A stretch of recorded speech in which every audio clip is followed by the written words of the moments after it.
को एकता अखंडता को सींचा, जिसने भारत को पूरे विश्व में सबसे पहले स्थान पे लगा खड़ा किया था राजीव गांधी। तो राहुल गांधी भविष्यवक्ता भी है और राहुल गांधी जानते हैं कि झूठ नहीं मालूम है कि अमेरिका के अंदर क्या किए हैं। अगर वो फाइल आ गई तो क्या होगा?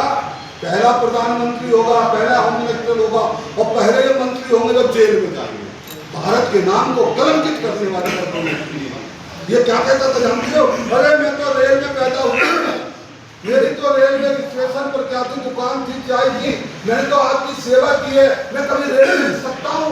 भैया गलत बात कर रहे हैं लोग, रूमर उड़ा रहे हैं, मैं रेल नहीं भेज सकता। सबसे पहले रेल किसने बेची? इसने बेची। हवाई जहाज किसने बेचे? इसने बेचे। और जितना भी जो है प्राइवेटाइजेशन किया है, किसने किया है? उन्हें किया है।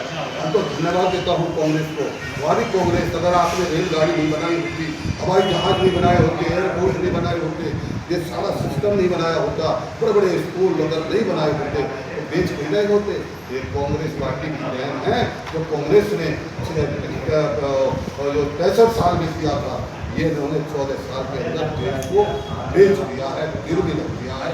अगर इनको नहीं हटाया गया तो निश्चित रूप से भारत में फिर गुलाम ये कहना चाहता हूँ। नेताजी, आप अलीगढ़ के ही नेता नहीं हैं, राष्ट्रीय स्तर पर रहे हैं और बहुत पुराने नेता हैं।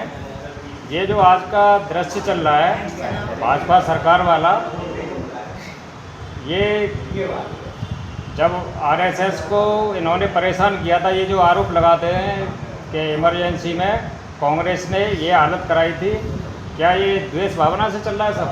अरे सर, आप देखो बेहतर तरह जानते हैं, आपने वो बात बताई है। मैं भारत की आज़ादी से पहले बता रहा हूँ, आपसे पूछना चाह रहा हूँ, जब लोग हंसते हंसते फांसी के तख्ते पे झूल रहे थे और भारत माँ के पैरों में पड़ी हुई गुलामी की बेड़ियां तोड़ने में लगे हुए थे, तो कौन मुखबरी करता था? कौन करता था? नहीं आ रहा। आप कहते हैं हम राष्ट्रभक्त हैं, हम राष्ट्रभक्त कहाँ हैं? अरे राष्ट्रध्वज का सबसे पहले अपमान किसने किया? 52 साल तक जातपुर के अंदर इनका जो कार्यालय, उसमें तिरंगा झंडा इन्होंने राष्ट्रीय ध्वज नहीं फहराया। तो ये कांग्रेस से बदला नहीं ले रहे, बल्कि भारत की जनता से इसकी चमड़ी को उतार उतार के बदला लेंगे, ये कहना चाह रहा हूँ। जैसे अंग्रेज, गोरे अंग्रेज थे वो तो चले गए, ये काले अंग्रेज सबसे ज्यादा बड़े शैतान है। और ये काले अंग्रेज वो अंग्रेज हैं जो कल देशद्रोही थे, आज के देशभक्त बने। वो कौन देशभक्त बने हुए हैं? आप अच्छी तरीके से इन देशभक्तों का इस देश में निश्चित आने वाले वक्त में, क्योंकि युवा जाग चुका है, छात्र जाग चुका है, और जब जब छात्रों ने अंगड़ाई दी है, जब जब युवाओं ने अंगड़ाई दी है, भारत का इतिहास बदला है। चाहे वो इतिहास भारत की आज़ादी के बाद का हो, चाहे वो इतिहास सन 1977 के बाद का हो। अगर युवक और अगर छात्र अगर सड़कों पर नहीं आए होते तो इंदिरा गांधी दोबारा देश के प्रधानमंत्री नहीं बने होते।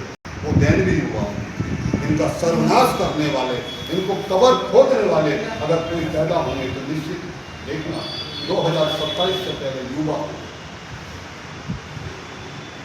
धन्यवाद।